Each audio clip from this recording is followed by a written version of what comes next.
Alright, so we're standing on the new quad right now that's being made, and we just finished cutting out the bed. So the king size bed is going to go right in this hole.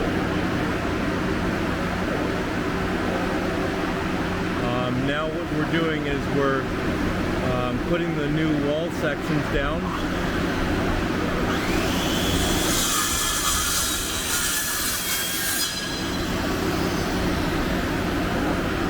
We're putting the new wall sections down right here. This is going to be the wall of the jet ski lift.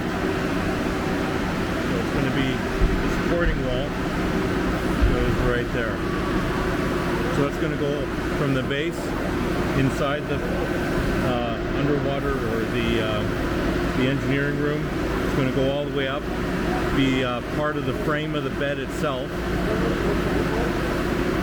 So we have to figure out where to cut it off, and then we're going to build basically a full box around, going all the way down here, and then here, and then this wall as well. This side will be, well, we'll put one down as well, but it will be partially open because we need to have an access point. So it's going to be pretty interesting. The whole jet ski is going to be pulled right up under the bed. So it's going to be pretty interesting to see this when it all comes together.